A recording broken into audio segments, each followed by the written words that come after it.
তেসরা মার্চ এই একটি তারিখ ঘিরেই এখন দেশের ক্রীড়াঙ্গনে উত্তেজনার পারদ চড়ছে।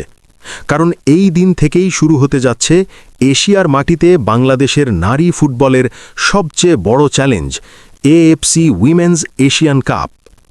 দক্ষিণ এশিয়ার সীমা পেরিয়ে এবার লাল সবুজের প্রতিনিধিরা নামছে এশিয়ার কঠিন, অভিজাত আর প্রতিদ্বন্দ্বিতায় ভরা মঞ্চে।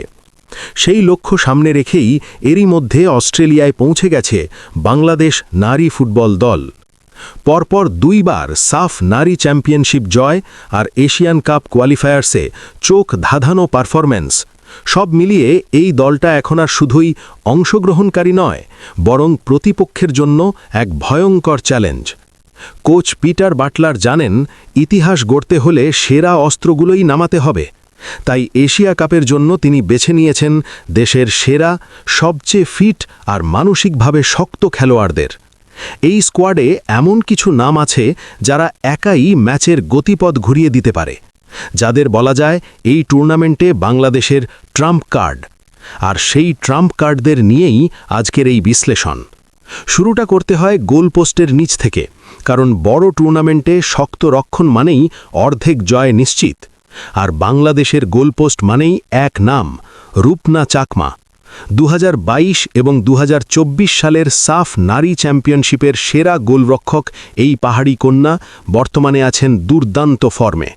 তার রিফ্লেক্স, শট স্টপিং আর একের পর এক সেভ বাংলাদেশকে বহু ম্যাচে ফিরিয়ে এনেছে। সর্বশেষ এশিয়ান কাপ কোয়ালিফায়ার্সে মাত্র 3 ম্যাচ খেলেই 2টি ক্লিনশিট তুলে নেওয়া রূপনাই এখন কোচ বাটলারের প্রথম পছন্দ। বড় ম্যাচের চাপ সামলানোর অভিজ্ঞতা তাকে বানিয়েছে এই দলের নির্ভরতার প্রতীক।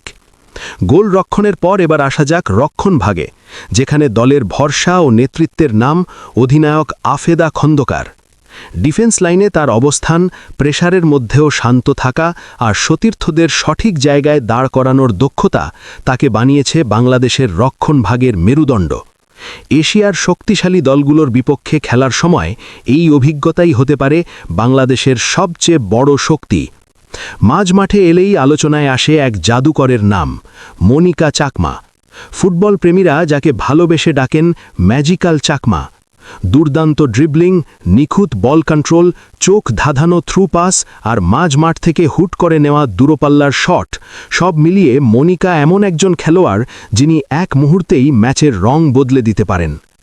এশিয়ান কাপের মতো টুর্নামেন্টে মাঝমাঠের নিয়ন্ত্রণ মানেই ম্যাচের নিয়ন্ত্রণ, আর সেই দায়িত্ব সামলানোর জন্য মনিকাই হতে পারেন বাংলাদেশের সবচেয়ে বড় অস্ত্র। এবার আসা যাক ফরওয়ার্ড লাইনে, যেখানে বাংলাদেশের স্কোয়াডটা সম্ভবত সবচেয়ে শক্তিশালী আর সবচেয়ে বৈচিত্র্যময়। প্রথমেই শামসুন্নাহার জুনিয়র। তার সবচেয়ে বড় শক্তি নিখুঁত ফিনিশিং আর সুযোগ বুঝে সঠিক জায়গায় হাজির হওয়া। প্রতিপক্ষ যখন মূল স্ট্রাইকারকে কঠোর পাহারায় আটকে রাখে, তখন এই শামসুন্নাহারই হতে পারেন হঠাৎ গোল এনে দেওয়া সেই অপ্রত্যাশিত সমাধান। এরপর লেফট উইংয়ে ঋতুপর্ণা চাকমা, যার গতি আর অ্যাটাকিং ইন্টেন্ট প্রতিপক্ষের ডিফেন্ডারদের জন্য দুঃস্বপ্নের মতো। তার একের পর এক দৌড়, নিখুঁত ক্রস আর আক্রমণে ধারাবাহিক অংশগ্রহণ বাংলাদেশের আক্রমণ ভাগকে দেয় ভিন্ন মাত্রা। আর সবশেষে সেই নাম যাকে নিয়ে সবচেয়ে বেশি আলোচনা, স্ট্রাইক পজিশনের নতুন চমক, আনিকা তানিয়া সিদ্দিকী। একজন আদর্শ নাম্বার 9-এর যেসব গুণ থাকা দরকার, physical strength, positioning, heading, finishing, সবই আছে এই সুইডিশ বংশোদ্ভূত তরুণীর মধ্যে। এতদিন যে নাম্বার 9-এর খোঁজে ছিল বাংলাদেশ, সেই শূন্যস্থান পূরণ করতেই যেন মাঠে নামছেন আনিকা। দক্ষিণ এশিয়ার রাজত্ব পেছনে ফেলে এবার এশিয়ার কঠিন পরীক্ষায় নামছে বাংলার বাঘিনীরা। রূপনা থেকে শুরু করে মনিকা, ঋতুপর্ণা কিংবা আনিকার মতো ট্রাম্প কার্ডদের নিয়ে গড়া এই দল ইতোমধ্যেই দেখিয়েছে তারা কখনো হার মানার জন্য মাঠে নামে না।